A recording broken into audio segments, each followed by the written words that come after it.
Very good evening friends. आइए, आपका स्वागत है एजुकेशन कैप्सूल स्टडी प्लेटफॉर्म पर। आइए, आज हम देखेंगे मुहावरे और लोकोक्तियाँ जो यूपीएसएससी के जितने भी एग्ज़ाम्स हैं उनमें बहुत ही ये इंपॉर्टेंट है। और भी परीक्षाएं जैसे यूपी टेट का आप देते हैं, सुपर टेट देते हैं, तो इसमें भी ये पूछता है। तो ये जितने भी हमने क्वेश्चन लिए हैं सारे सेलेक्टेड हैं और यूपीएसएससी में ये आ चुके हैं क्वेश्चन। तो चलिए आइए शुरू करते हैं। पहला क्वेश्चन हम देखते हैं। आइए, ये कह रहा है प्रत्येक कहावत के लिए चार चार समानार्थक वाक्यांश दिए हुए हैं, उनमें से सही विकल्प का चयन कीजिए और उत्तर पत्र पर चिन्ह लगाइए। ठीक है, तो देखिए सही विकल्प का चयन करना है इसमें से। तो पत्थर को जोंक नहीं लगती। ठीक है, तो पत्थर को जोंक नहीं लगती, तो इसका कह रहा है कि क्या होगा। तो देखिए सबल का शोषण नहीं होता। ठीक है, तो देखिए ये सबल का शोषण नहीं होता, ये नहीं है इसका आंसर। ठीक है, मजबूत चीज़ आसानी से खराब होती है, नहीं ये भी नहीं है। पत्थर को जोक नहीं लगती, मतलब पत्थर जो है उसको जोक नहीं लगती, तो ये एक मुहावरा। अब देखिए दो धूर्तों के प्राय टकराव नहीं होता, ये भी नहीं होगा। ठीक है, हठी पर कोई प्रभाव नहीं होता, जी हाँ ये हो जाएगा। ये जो डी ऑप्शन है ये सही होगा हमारा, हठी पर कोई प्रभाव नहीं होता। यही है कि पत्थर को जोक नहीं लगती। ठीक है ना, यानी हठी जो व्यक्ति है, जो मतलब निर्मम व्यक्ति है, उस पर किसी भी बात का असर ही नहीं होता है। ठीक है, तो ये आंसर हमारा सही होगा। चलिए आइए देखते हैं हम दूसरा क्वेश्चन। विहंगम दृष्टि। ठीक है, तो इसमें जो हमें छांटना है जो सही आंसर है, ठीक है, विहंगम दृष्टि। तो विहंगम दृष्टि का जो होगा हमारा जो सही रहेगा विहंगम। ठीक है, यानी इसका विहंगम दृष्टि का मतलब होता है सरसरी नज़र। ठीक है, तो हम देखेंगे सरसरी नज़र। ठीक है, तो हमारा ये सही हो जाएगा डी। तीखी नज़र नहीं होगा, मंद नज़र नहीं होगा, गहरी नज़र नहीं। ठीक है, चलिए आइए देखते हैं तीसरा क्वेश्चन। काटो तो खून नहीं। ठीक है, काटो तो खून नहीं, इसका जो है जैसे कई बार आपने सुना होगा कि अरे उसको तो एकदम स्तब्ध रह गया और काटो तो खून नहीं, तो यानी इसका जो हमारा सही होगा भय के कारण स्तब्ध हो जाना, मतलब किसी आशंका से एकदम से जड़ हो जाना। ठीक है, अचानक से किसी चीज़ को सुन के एकदम हतप्रद हो जाना, तो ये भय के कारण स्तब्ध होना। चलिए आइए देखते हैं चौथा क्वेश्चन। एक आंख न माना। ठीक है, एक आंख न, ये माना नहीं होगा, ये एक्चुअल में यहाँ पे एक आंख न भाना हो जाएगा। ठीक है, भाना, किसी को भाया जाता है वो भाना है। ठीक है, एक आंख न भाना ये नहीं रहेगा, माना नहीं रहेगा। ठीक है, तो एक आंख न भाना, तो देखिए इसमें जो होगा मतलब एक आंख मतलब उसको फूटी आंख नहीं सुहाना, एक आंख न भाना एक ही चीज़ हुआ, तो यानी उपेक्षा करना ये नहीं सटीक बैठ रहा है। तटस्थ होना, विरक्त होना ये भी नहीं, बिल्कुल अच्छा ना लगना, यही है कि मतलब उसको बिल्कुल एक आंख नहीं भाया उसको। ठीक है ना, तो ये हो जाएगा हमारा। चलिए आइए पांचवा क्वेश्चन देखते हैं। उंगली उठाना। देखिए उंगली उठाने का क्या मतलब हुआ। उंगली उठाना मतलब किसी को आप कटघरे में खड़ा कर दो, उसकी तरफ उंगली उठा दो, तो क्या हुआ, क्षमा मांगना नहीं होगा इसका। अपना महत्व व्यक्त करना ये भी नहीं। दोष की ओर, हाँ जी हाँ ये सही हो जाएगा हमारा। दोष की ओर संकेत करना, मतलब किसी को दोषी करना कि हाँ यही व्यक्ति है, तो ये उंगली उठाना। ठीक है, चलिए आइए देखते हैं छठा क्वेश्चन। नीचे लोकोक्तियों और उनके अर्थ दिए गए हैं, इनमें से गलत अर्थ वाली लोकोक्ति की पहचान कीजिए। ठीक है, तो इसमें जो कह रहा है कि जो गलत हो, ठीक है, तो इसका जो है ये बताना है हमें कि कौन सा गलत है। ठीक है, तो देखिए आगे नाथ न पीछे पगहा। हाँ ठीक है, आगे नाथ न पीछे पगहा का मतलब होता है कि ना तो उसके आगे कोई है ना पीछे कोई है, मतलब एकदम उड़नछू टाइप का है, एकदम फ्री है। तो फ्री जो रहेगा वो क्या होगा, यानी बंधनहीन है। तो इसमें क्या कहा है, देखिए गलत अर्थ कह रहा है ना, तो हमें सही अर्थ पहले छांट के अलग कर लेना है। तीन तेरा होना, तीन तेरा होना, ठीक है ना, तीन तेरा होने का मतलब होता है, ठीक है, मतलब कि भाग जाना, उसको देखते ही वो तीन तेरा हो गया। लेकिन यहाँ पे क्या लिख रहा है, ये संगठित होना, तो संगठित होना नहीं होगा, तो यानी हमारा ये आंसर सही हो जाएगा। ठीक है, और भी देख लेते हैं हम। एक टकसाल के ढले हैं, एक टकसाल के ढले हैं, मतलब टकसाल उसे कहते हैं, मतलब जहाँ पे सिक्के ढाले जाते हैं। ठीक है ना, तो वो एक टकसाल से जो सिक्के निकलते हैं वो एक ही तो टकसाल से निकलते हैं, एक ही तरह के सिक्के निकलते हैं, एक ही सांचे में ढले हुए, तो वही कह रहा है एक सांचे में ढले हैं, यानी सब एक जैसे हैं, ये भी सही है। आंख के अंधे गांठ के पूरे मूर्ख। ठीक है, तो इसका लेकिन धनवान। ठीक है, हाँ ठीक है, आंख के अंधे गांठ के पूरे मूर्ख। तो ये भी सही है, आंख के अंधे गांठ के पूरे, यानी मूर्ख हैं तो निरा मूर्ख हैं एकदम से। ठीक है, चलिए तो हमारा जो आंसर हमारा जो सही हो रहा है, जो यहाँ पे बैठ रहा है ये गलत वाला, ये तीन तेरा होना ही। ठीक है, चलिए आइए देखते हैं हम सातवां क्वेश्चन देखते हैं। बोए बेड़ बबूल का आम कहाँ से होए। तो देखिए बोए पेड़ बबूल का, तो इसमें जो हमारा होगा देखिए कर्म के अनुसार फल नहीं मिलता, नहीं ये नहीं, जैसा कर्म करोगे वैसा, हाँ बिल्कुल ये सही है, जैसा कर्म करोगे वैसा फल मिलेगा। तो इसी में ये है कि देखिए भैया, आप अगर किसी के साथ अच्छाई करेंगे, ठीक है, तो आपको अच्छाई मिलेगी, लेकिन अगर आपने किसी के साथ बुराई की है तो आपको अच्छाई कहाँ से मिलेगी? तो यही कह रहा है, बोए पेड़ बबूल का आम कहाँ से होए। ठीक है, तो यहाँ पे जैसा करोगे वैसा फल मिलेगा। चलिए आइए देखते हैं 8वां क्वेश्चन, लाभ ही लाभ। तो देखिए लाभ ही लाभ, तो इसमें कह रहा है अर्थ के लिए सही लोकोक्ति क्या है? तो देखिए लाभ ही लाभ यानी क्या हुआ? पांचों उंगलियां घी में, बिल्कुल सही है, पांचों उंगलियां घी में होना यानी एकदम उसके मतलब राजसी ठाठ हैं, उसको कुछ नहीं चाहिए, सब की सब उंगलियां घी में है, मतलब हर तरफ से सुखी ऐश्वर्य है उसके पास। ये पांचों उंगलियां बराबर, ये गलत है, ये नहीं होगा। नेकी कर कुएं में डाल, ये भी नहीं। नेकी और पूछ पूछ कहीं भी सटीक नहीं बैठ रहा, तो हमारा जो सही है ये पांचों उंगलियां घी में। चलिए आइए देखते हैं हम 9वां क्वेश्चन, अंधों में यहां पे डॉट डॉट दिया है, तो इसमें क्या होगा? देखिए तो ये आपने सुना भी होगा, काफी प्रचलित मुहावरा है, अंधों में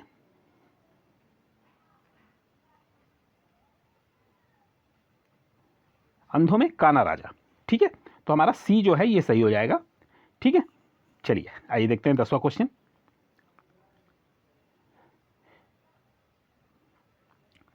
काला अक्षर यहां पे कह रहा है कि क्या रहेगा? तो काला अक्षर क्या रहेगा यहां पे? भैंस बराबर। ठीक है, काला अक्षर भैंस बराबर हो जाएगा यहां पे। ठीक है, चलिए आइए अब देखते हैं यहां पे क्या कह रहा है, अंधे को हरा ही हरा नजर आता है। ठीक है, तो अंधे को क्या हरा नजर आता है? तो देखिए ये प्रचलित मुहावरा है आपका, सावन के अंधे को हरा ही हरा नजर आता है। ठीक है, आइए देखते हैं हम 12वां क्वेश्चन, बहुत कंजूसी का आशय व्यक्त करने के लिए। देखिए इसमें जो सबसे ज़्यादा मतलब दिखा रहा हो कि हाँ उसमें कंजूसी दिख रही हो, उस वाले मुहावरे में, आइए इसको हम छांटते हैं। घर की मुर्गी दाल बराबर। देखिए घर की मुर्गी दाल बराबर यानी किसी का मतलब आप रोज़ उससे मिलते हो और रोज़ मिलते हो, उसकी आओ भगत नहीं करते हैं, तो यही है कि जिसको आप रोज़ मिलते हो तो वही घर की मुर्गी दाल बराबर। चट मंगनी पेट पिया, मतलब आपने तुरंत कोई काम लिया और तुरंत करके दे दिया, तो ये भी यहाँ पे नहीं बैठ रहा है, बहुत कंजूसी वाला चाहिए यहाँ पे। चमड़ी दाए पर दमड़ी ना जाए, हाँ ये सटीक बैठ रहा है, यही हो जाएगा। चमड़ी जाए तब दमड़ी ना जाए, मतलब बहुत ही ज़्यादा कंजूस। चमड़ी चली जाएगी लेकिन वो पैसा नहीं देगा। ठीक है, आम के आम गुठलियों के दाम। ठीक है, ये तो मतलब आपने जो भी किया है उसके एकदम एग्जैक्ट मिले, लेकिन यहाँ पे हमारा जो सही रहेगा वो सी सही हो जाएगा। चलिए आइए देखते हैं 13वां क्वेश्चन, आधा तीतर आधा बटेर। इसमें कौन सा रहेगा? तो देखिए इसमें आधा तीतर आधा बटेर कह रहा है, तो इसमें जो हमारा रहेगा बेमेल। ठीक है ना, कह रहा है कि चीज़ों का सम्मिश्रण, यानी आधा तीतर आधा बटेर, मतलब आधा तीतर हो गया आधा बटेर हो गया, मतलब कह रहा है कि कई सारी चीज़ें, ना तो इसको आपने पूरा किया ना इसको पूरा किया, अधखिचड़ी चीज़ें, तो बेमेल चीज़ों का सम्मिश्रण जो होगा ये हमारा हो जाएगा सही। ठीक है, तो ए सही हो जाएगा हमारा।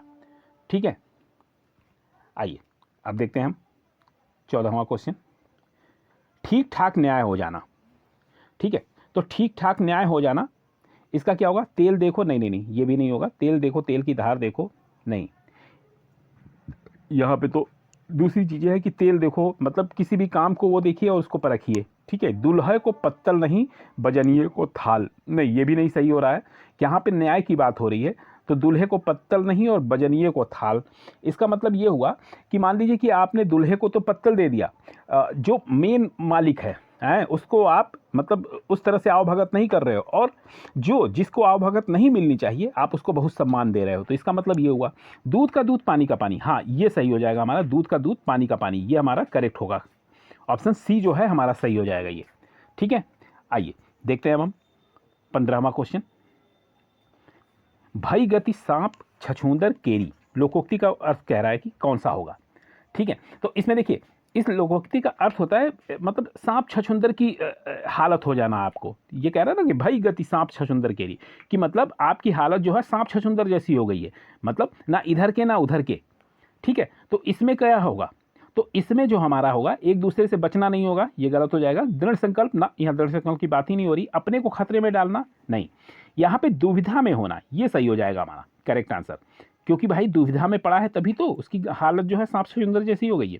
चलिए आइए देखते हैं 16वां क्वेश्चन, घाट घाट का पानी पीना, लोकोक्ति का अर्थ बताएं। देखिए घाट घाट का यहाँ पे आपको वैसे ही समझ में आ रहा होगा कि क्या करना है यहाँ पे, घाट घाट का पानी पीना, ठीक है। तो इसमें देखिए कह रहा है कि अनेक क्षेत्रों का अनुभव, ठीक है। तो इसमें देखिए अनेक क्षेत्रों का अनुभव का मतलब यही होगा कि घाट घाट का मतलब हर जगह का उसने अनुभव ले लिया है। घाट घाट का पानी पीना मतलब हमने बहुत ज़्यादा, हमें अनुभव है हर चीज़ का, ठीक है। तो इसका जो पहला ऑप्शन रहेगा वही सही हो जाएगा, अनेक क्षेत्रों का अनुभव, ठीक है। जीवन में स्थिरता का अभाव, ये नहीं सटीक बैठ रहा है। दर दर भटकना, ये भी नहीं। परोपकार के लिए, ये भी नहीं। तो हमारा ये जो है ऑप्शन वो सही हो जाएगा। चलिए आइए 17वां क्वेश्चन देखते हैं। आंधी आवे बैठ गंवावे, ठीक है। आंधी आवे बैठ गंवावे, तो देखिए इसका मतलब ये है कि देखिए पहले इसका अर्थ समझ लें कि इसका मतलब क्या होता है। इसका मतलब होता है विपरीत समय परिस्थितियों में, जो भी मतलब आपके अनुकूल नहीं चल रही हैं परिस्थितियां जो भी हैं, और उसमें क्या है कि उपयुक्त समय आने का आप इंतजार करिए, ठीक है। तो इसमें मतलब यही है, इसके कहने का मतलब बैठ गंवावे, वो आंधी आने का इंतजार कर रहा है कि जब आएगी तभी जाके हम ये काम करेंगे, तो यही मतलब है, हैं? तो इसमें जो हमारा ऑप्शन रहेगा विपरीत परिस्थितियों में उपयुक्त समय आने का इंतजार करना, तो ये हमारा करेक्ट हो जाएगा। संकट से मुंह फोड़ना, ये गलत है। विपरीत विपत्ति से टकराने का हौसला, हौसले की बात ही नहीं हो रही है। आंधी के साथ पानी बरसने, ये भी गलत है। तो हमारा बी सही हो जाएगा, विपरीत परिस्थितियों में उपयुक्त समय आने का इंतजार करना, ठीक है। चलिए आइए देखते हैं 18वां क्वेश्चन। नेकी कर दरिया में डाल, लोकोक्ति का उपयुक्त, ठीक है ना। इसमें कौन सा उपयुक्त है वो बताना है आपको।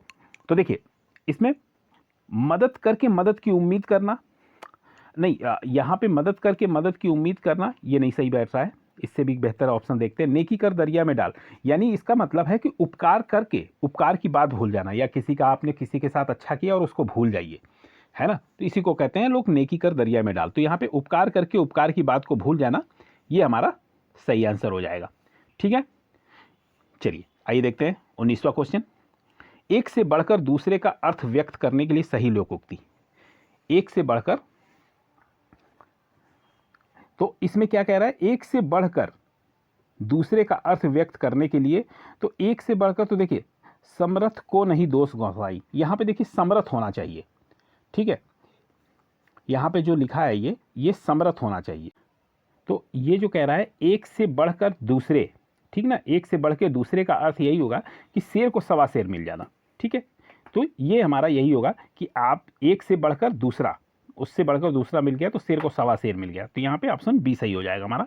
आइए देखते हैं हम 20वां क्वेश्चन। आसमान से गिरा खजूर पे अटका, देखिए इसमें क्या होगा, बाधा मुक्त होना, नहीं, ये बाधा कहाँ मुक्त हो रहा है भैया, एक जगह से वो निकला है और दूसरी जगह आके फंस गया है, तो एक नई मुसीबत में पड़ना। तो देखिए ये भी कहीं से एक आसमान से गिरा और खजूर पे अटका। आगे भी देख लेते हैं हम कि और कौन सा है। मुसीबत ही मुसीबत, मुसीबत में किसी का सहारा मिलना, नहीं, ये भी गलत है। मुसीबत ही मुसीबत, ये भी गलत है। एक नई मुसीबत में पड़ना, ये हमारा सही हो जाएगा, क्योंकि आसमान से गिरा खजूर पे अटका, ठीक है। चलिए आइए देखते हैं अब 21वां क्वेश्चन। हृदय पवित्र तो सब कुछ ठीक के अर्थ में लोकोक्ति है। तो देखिए हृदय पवित्र तो सब कुछ ठीक, तो देखिए यहाँ पे जो हमारा सटीक बैठेगा, मान न मान, ये गलत है हमारा। मार मार के हकीम बनाना, ये भी नहीं सही है। पराये धन पे लक्ष्मी नारायण, नहीं, यहाँ पे देखिए ये सही हो रहा है। हृदय पवित्र तो सब कुछ ठीक, मन चंगा तो कठौती में गंगा, तो ये हमारा जो होगा ये सटीक आंसर है, ये इसके साथ ये सही रहेगा। चलिए देखते हैं हम 22वां क्वेश्चन। यह मूंग और मसूर की दाल, ठीक है, यह मूंग और मसूर की दाल। तो इसमें देखिए हमारा क्या है, ये कह रहा है कि यह मूंग और मसूर की दाल, इसका मतलब होता है कि जितनी आपकी औकात नहीं है उससे बढ़ के दिखाना, ठीक है ना। तो ये जो भी चीज़ है, तो यहाँ पे हमारा जो सही हो जाएगा, आपकी औकात से बढ़कर होना, ठीक है ना। तो ये यहाँ पे सटीक आंसर हो जाएगा डी। आइए देखते हैं 23वां क्वेश्चन। सावन हरे न भादो सूखे, ठीक है, सावन हरे न भादो सूखे, मतलब इसका है कि सावन में ना तो वो हरा है, मतलब हरा ही रह रहा है, ना भादों में सूख रहा है, मतलब सावन में हरे है ना भादों में सूखे, मतलब हम सारे उसके पास हरियाली ही हरियाली, एक समान रहना, किसी भी स्थिति में एक समान रहना। तो देखिए ये गलत है, ना सावन में हरा ना भादों में सूखा, ये भी नहीं, असंभव बात नहीं, सदा एक सी दशा होना, तो हमारा ये डी सही हो जाएगा, ठीक है। आइए देखते हैं हम 24वां क्वेश्चन। आग लगने पे कुआं खोदने की लोकोक्ति का सही अर्थ। तो देखिए आग लगने पे कुआं खोदना, यानी जल्दी से कार्य करना नहीं, गलत है। संकट के समय बचाव के लिए सोचना, देखिए यही सही है हमारा, संकट के समय बचाव के लिए सोचना। क्योंकि देखिए कह रहा है ना कि आग लगने पे कुआं खोदना, तो ये जब संकट आया तब आप बचाव के लिए सोच रहे हो, पहले से आप अलर्ट नहीं थे उस चीज़ के लिए। चलिए आइए देखते हैं अब 26वां क्वेश्चन। निम्नलिखित प्रश्न में 4 विकल्पों में से उस सही विकल्प का चयन कीजिए जो दी गई लोकोक्ति का सही अर्थ वाला विकल्प हो। ठीक है। तो ये क्या कह रहा है, तो इसमें देखिए कह रहा है प्रभुता, जी देखिए प्रभुता पाई काहू मधु। तो देखिए इसका जो अर्थ है, अर्थ जब आप जानेंगे तभी कर पाएंगे इसको, ठीक है। प्रभुता पाई काहू मद नाई, ठीक है। तो इसका होता है शक्ति पाने पे व्यक्ति का अभिमानी हो जाना, ठीक है। तो इसमें जो हमारा रहेगा यही पहला वाला हमारा सही हो जाएगा, ठीक है। चलिए आइए 27वां क्वेश्चन देखते हैं। उस विकल्प का चयन करें जो दी गई लोकोक्ति का सही अर्थ बताए। और कौन सा है ये, आंख का अंधा गांठ का पूरा। इसका पूछ रहा है कि इनमें से कौन सा जो है ऑप्शन जो है वो हमारा सही ऑप्शन होगा, ठीक है ना। आंख का अंधा गांठ का पूरा, तो देखिए इसमें जो होगा यानी जो मूर्ख है वो धनवान है, ठीक है ना। आंख का अंधा है, गांठ का पूरा है, ठीक है ना। तो मूर्ख धनी जो होगा ये हमारा सही हो जाएगा यहाँ पे, ठीक है। आइए देखते हैं 28वां क्वेश्चन। जी, चमड़ी जाए पर दमड़ी ना जाए, चमड़ी जाए पर दमड़ी ना जाए, इसका जो होगा हमारा बहुत ही कंजूस, ठीक है ना। बहुत गरीब नहीं होगा, ये गलत है। बहुत सहनशील भी नहीं होगा, बहुत बीमार भी नहीं होगा, बहुत कंजूस, ठीक है, ये हमारा सही हो जाएगा। चलिए आइए देखते हैं 29 क्वेश्चन। अंधों में काना राजा, देखिए अंधों में काना राजा, अंधों में काना राजा का मतलब गुणहीनों के बीच एक गुणवान व्यक्ति, सही है। गुणहीन जिनके पास कोई भी गुण नहीं है और उसमें अगर एक गुणवान व्यक्ति है तो वो अंधों में काना राजा के समान है, ठीक है। ओछे व्यक्ति भी है, ये भी गलत है। बहुत ही लालची, ये भी गलत है। अकेला आदमी मजबूर होता है, ये भी गलत है, ठीक है। आइए देखते हैं अब लास्ट क्वेश्चन 30 क्वेश्चन। होनहार बीरवान के होत चीखने पात, ठीक है। तो इसमें देखिए इसका क्या है, होनहार बालक सुंदर, नहीं ये बिल्कुल गलत है। सुंदर बालक होनहार होता है, ऐसा बिल्कुल नहीं है। होनहार बालक के गुण बचपन से ही दिखाई देने लगते हैं, जी हाँ ये करेक्ट हो जाएगा हमारा। होनहार बीरवान के होत चीखने पात, मतलब होनहार जो लड़का है उसके मतलब जो भी लक्षण है वो बचपन से ही दिखाई पड़ते हैं कि हाँ वो तेज होगा या एकदम मंद बुद्धि का होगा, ठीक है। तो ये हमारा ये आंसर सही हो जाएगा सी। चलिए अब हमारे 30 क्वेश्चन हो गए हैं। थैंक्स फॉर वॉचिंग, धन्यवाद।